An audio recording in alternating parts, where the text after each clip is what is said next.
Halo, ketemu lagi di kuliah daring Etika Profesi dan Tata Kelola Korporasi bersama saya, Nilam Kemala. Pada pertemuan kali ini, kita akan membahas tentang prinsip perlakuan setara terhadap pemegang saham. Hah, emang sebelumnya ada diskriminasi, Bu?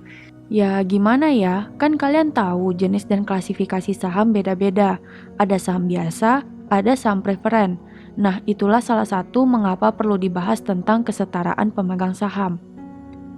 Subpokok bahasan pada pertemuan ini antara lain, pertama kelompok pemegang saham, kedua insider trading, ketiga penggunaan hak voting melalui kustodian atau cross border, yang keempat pengungkapan informasi benturan kepentingan, yang kelima pelaksanaan prinsip perlakuan setara terhadap pemegang saham di Indonesia, dan yang terakhir ASEAN CG Scorecard. Pertama kita bahas dulu kelompok pemegang saham. Perkembangan struktur pendanaan perusahaan menghasilkan berbagai jenis dan kelompok pemegang saham. Perusahaan bisa menerbitkan beberapa jenis seri saham dengan profil berbeda sesuai dengan kebutuhan pendanaan perusahaan dan profil investor yang diharapkan. Contohnya, di perusahaan keluarga yang go public, ada kelompok pemegang saham pengendali, yaitu pemilik keluarga, dan pemegang saham non-pengendali alias dijual ke masyarakat. Contoh kedua, perusahaan BUMN yang go public. Negara menjadi salah satu kelompok pemegang saham selain masyarakat tentunya. Contoh ketiga, untuk perusahaan asing akan muncul kelompok pemegang saham asing dan pemegang saham domestik. Karena itulah diperlukan upaya untuk menjamin perlindungan terhadap kelompok pemegang saham non-pengendali dan asing dari tindakan atau keputusan manajemen dan atau kelompok pemegang saham pengendali yang tidak adil dan tidak setara. Hal ini dituangkan dalam prinsip perlakuan setara terhadap pemegang saham. Prinsip ini menjelaskan kerangka dasar upaya-upaya yang dapat dilakukan untuk menjamin perlakuan setara untuk kelompok pemegang saham yang sama, pencegahan tindakan manajemen atau pemegang saham pengendali yang bersifat merugikan pemegang saham non-pengendali dan asing, serta perlindungan hukum bagi kelompok pemegang saham yang hak-haknya diciderai oleh manajemen dan atau pemegang saham pengendali. Untuk mencapai pendanaan yang optimal, banyak perusahaan yang menerbitkan beberapa jenis saham, misalnya saham preferen yang tidak memiliki hak suara tapi didahulukan saat pembayaran dividen. Perusahaan juga bisa menerbitkan beberapa jenis seri saham biasa dengan karakteristik yang beda-beda. Makanya saham dengan kelas yang sama, jenis yang sama akan memberikan kesamaan hak bagi pemegang sahamnya. Kesamaan hak itu diatur dalam prinsip OECD yang ketiga, yaitu subprinsip A1. Menurut subprinsip ini, terdapat 3 hal yang perlu diperhatikan dalam menjamin kesamaan hak untuk saham dengan kelas yang sama. Pertama, pada seri kelas yang sama, seluruh saham harus memiliki hak yang sama. Kedua, semua investor harus dapat memperoleh informasi tentang hak masing-masing seri dan kelas saham sebelum melakukan pembelian saham. Ketiga, setiap perubahan pada hak suara harus mendapatkan persetujuan terlebih dahulu dari pemegang saham yang memperoleh dampak negatif dari perubahan hak suara tersebut. Terkait dengan prinsip A1, KNKG juga ngatur nih. Dalam bab 5, perusahaan harus menjamin dapat terpenuhinya hak dan tanggung jawab pemegang saham atas dasar asas kewajaran dan kesetaraan atau fairness sesuai dengan peraturan perundang-undangan dan anggaran dasar perusahaan. Lebih jauh lagi, dalam pedoman pelaksanaan dari prinsip dasar terkait pemegang saham antara lain, pertama, prinsip one share one vote yang merupakan wujud perlakuan yang sama kepada seluruh kelompok pemegang saham yang memiliki hak suara. Kedua, pemegang saham berhak mengeluarkan suara dan diperlakukan setara berdasarkan jenis dan klasifikasi saham yang dimilikinya. Familiar dengan ini?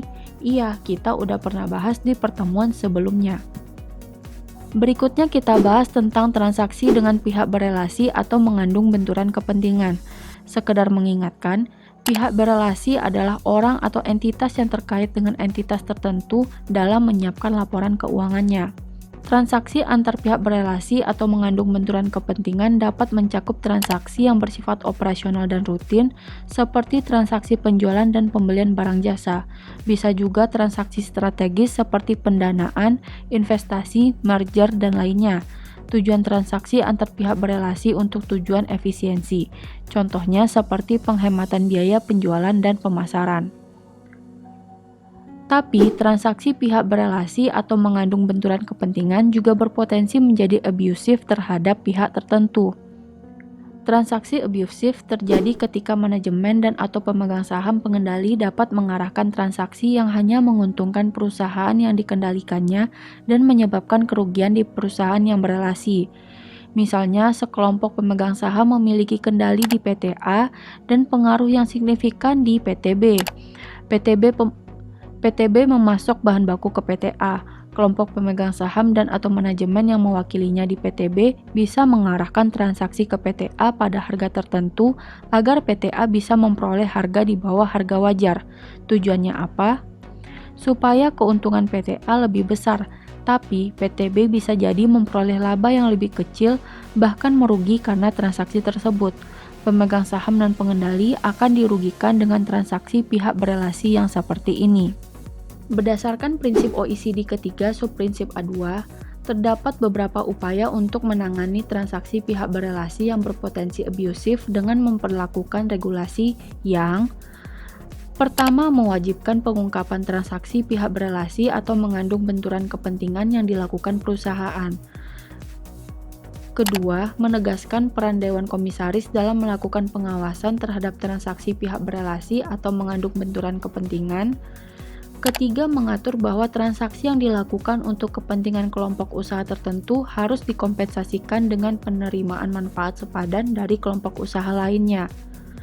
Keempat, hak untuk memesan saham lebih dulu atas penerbitan saham baru perusahaan. Kelima, mewajibkan persetujuan RUPS atas transaksi pihak berelasi dengan batasan sahnya keputusan RUPS yang tinggi atau supermajority voting rules. Keenam, meningkatkan peran serta pemegang saham dan pengendali dalam pemilihan anggota Dewan Komisaris, khususnya komisaris independen. Ketujuh, mewajibkan atau mengizinkan pemegang saham pengendali membeli saham yang dimiliki oleh pemegang saham dan pengendali pada harga yang ditetapkan oleh penilai independen. Kedelapan, memberikan hak kepada pemegang saham dan pengendali untuk melakukan tuntutan hukum atas tindakan yang dilakukan perusahaan, manajemen, dan dewan komisaris yang merugikan pemegang saham dan pengendali. Berikutnya kita bahas subbahasan kedua, yaitu insider trading. Apa sih maksudnya insider trading ini? Insider trading atau perdagangan oleh orang dalam memanfaatkan hubungan dekat dengan perusahaan, termasuk pemegang saham pengendali untuk kepentingan pribadi yang merugikan perusahaan dan investor. Keuntungan yang diperoleh contohnya abnormal return. Oleh karena itu, Undang-Undang Pasar Modal Pasal 95 dan 96 mengatur tentang insider trading. Pasal 95 mengatur tentang cakupan insider trading, sedangkan Pasal 96 mengatur tentang upaya orang dalam untuk melakukan trading tersebut. Pasal 95 berisi tentang: pertama, pembelian atau penjualan efek emiten atau perusahaan publik. Yang kedua, pembelian atau penjualan efek perusahaan lain yang melakukan transaksi dengan emiten atau perusahaan publik oleh orang dalam dari emiten atau perusahaan publik yang bersangkutan yang memiliki informasi orang dalam. Sedangkan Pasal 96 berisi tentang upaya orang dalam yang mempengaruhi pihak lain untuk melakukan pembelian atau penjualan efek yang dimaksud. Yang kedua, memberi informasi orang dalam kepada pihak manapun yang patut diduganya dapat menggunakan informasi untuk melakukan pembelian atau penjualan efek. Kemudian, Undang-Undang Pasar Modal Pasal 97 juga menegaskan bahwa insider trading mencakup transaksi yang dilakukan oleh pihak lain yang memperoleh informasi orang dalam dari orang dalam dengan cara melawan hukum. Transaksi efek emiten dan perusahaan publik yang dilakukan oleh BEI yang memiliki informasi orang dalam emiten dan perusahaan publik tersebut juga termasuk insider trading. Sekarang, pada bertanya-tanya nggak siapa aja yang dimaksud insider trading? Orang dalam yang dimaksud dalam Undang-Undang Pasar Modal adalah: pertama, komisaris, direktur, atau pegawai emiten atau perusahaan publik. Kedua, pemegang saham utama emiten atau perusahaan publik. Ketiga, orang perseorangan yang karena kedudukan atau profesinya atau karena hubungan usahanya dengan emiten atau perusahaan publik memungkinkan orang tersebut memperoleh informasi orang dalam. Yang keempat, pihak yang dalam waktu 6 bulan terakhir tidak lagi menjadi pihak seperti yang dimaksud poin 1, 2, dan 3. Kamu tahu nggak sih, pihak-pihak yang terlibat dalam insider trading ini terancam sanksi pidana 10 tahun penjara dan denda maksimum 15 miliar. Berikutnya kita bahas fasilitas penggunaan hak voting melalui kustodian atau cross border. Kepemilikan saham pada suatu perusahaan pada umumnya melibatkan pihak lain yang berperan sebagai kustodian. Kustodian memiliki saham di suatu perusahaan atas nama investor, sehingga hak suara yang dimilikinya seharusnya digunakan dalam kerangka kepentingan investor. Nah, tapi ternyata terdapat potensi kebijakan penggunaan suara oleh kustodian tidak sejalan dengan kepentingan investor. Permasalahan yang lebih kompleks dihadapi oleh investor asing. Investasi yang dilakukan oleh pemegang saham asing pada umumnya melalui intermediaris lintas negara atau cross-border. Kondisi ini menimbulkan permasalahan dalam penentuan hak pemegang saham asing dalam menggunakan hak suaranya. Prinsip OECD ketiga dalam subprinsip A3 dan A4 berkaitan dengan kedua isu di atas. Pada subprinsip A3, OECD menegaskan bahwa penggunaan hak suara oleh kustodian harus dilakukan sesuai kesepakatan dengan investor. OECD menegaskan perlunya mencari keseimbangan antara upaya mencegah penggunaan hak suara oleh kustodian yang tidak sesuai dengan kepentingan investor dengan kepraktisan dalam penggunaan suara oleh kustodian. Kemudian, subprinsip A4 menegaskan perlunya upaya-upaya untuk menghilangkan pembatasan cross-border voting. Menurut subprinsip A4, kerangka hukum dan peraturan yang berlaku harus mengatur dengan jelas pihak yang berhak mengendalikan hak suara dalam situasi cross-border, serta kalau mungkin disederhanakanlah rantai perantaranya. Subprinsip A4 juga menganjurkan penentuan periode pemanggilan pemegang saham yang cukup memadai sehingga pemegang saham asing memiliki kesempatan yang sama dengan pemegang saham domestik. Nah, sekarang RUPS sebagai organ tertinggi dalam perusahaan.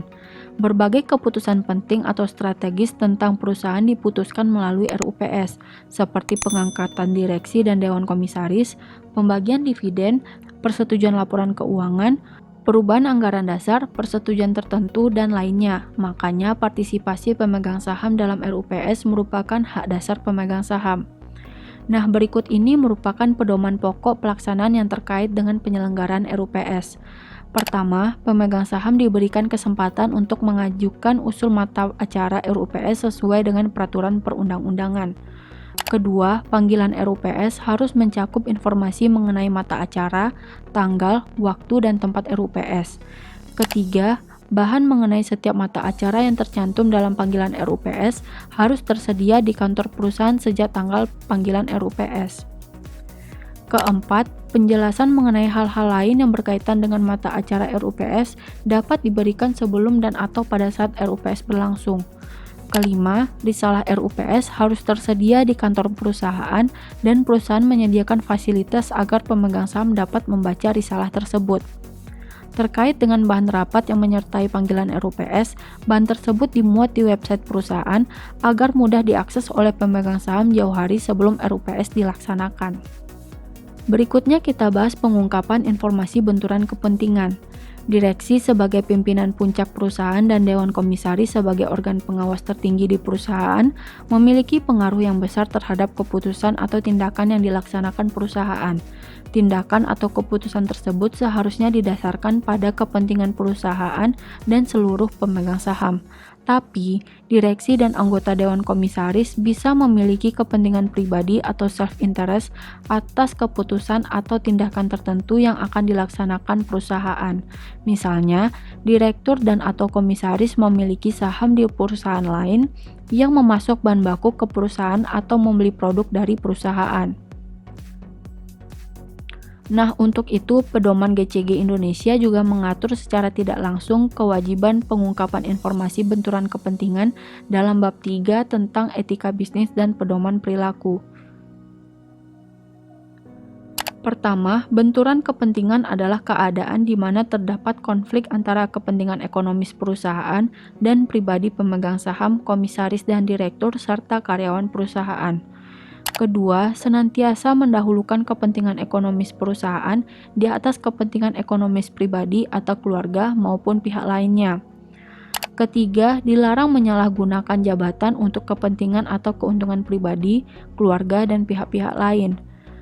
Keempat, dalam hal pembahasan dan pengambilan keputusan yang mengandung unsur kebenturan kepentingan, pihak yang bersangkutan tidak diperkenankan untuk ikut serta.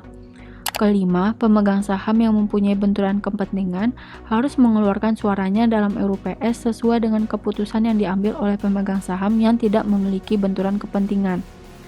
Yang keenam, setiap komisaris dan direktur serta karyawan yang memiliki wewenang pengambilan keputusan diharuskan setiap tahun membuat pernyataan tidak memiliki benturan kepentingan. Berikutnya kita bahas pelaksanaan prinsip perlakuan setara pemegang saham di Indonesia. Menurut ASEAN CG Scorecard, pencapaian Indonesia tahun 2012 antara lain: pertama, Undang-Undang PT mewajibkan anggota Dewan Komisaris dan Direksi yang memiliki benturan kepentingan untuk tidak memberikan suara pada diskusi Dewan untuk agenda tertentu.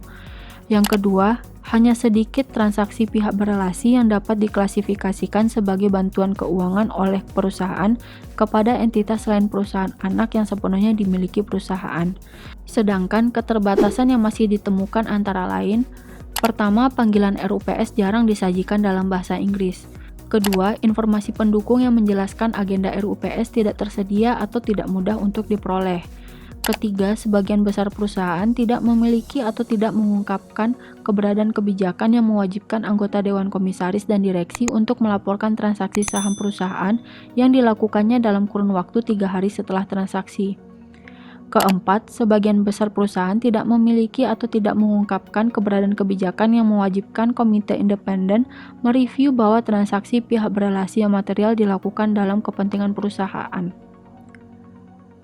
Nah, pembahasan terakhir tentang bonus dan penalti ASEAN CG Scorecard. Ini adalah item penilaian bonus yang kalau dilaksanakan akan mendapatkan penambahan nilai, kalau nggak dilakukan nilainya 0. Item tersebut terkait dengan pengumuman RUPS dan pelarangan insider trading dan abusive self-dealing. Sedangkan untuk penalti, jika dilakukan akan menyebabkan pengurangan nilai, dan kalau tidak dilakukan nilainya 0. Item tersebut terkait dengan pelarangan insider trading dan abusive self-dealing, dan perlindungan terhadap pemegang saham minoritas dan tindakan abusif. Oke, sekian dulu pembahasan kita tentang prinsip perlakuan setara terhadap pemegang saham. Sampai jumpa minggu depan dengan topik yang berbeda. Bye-bye!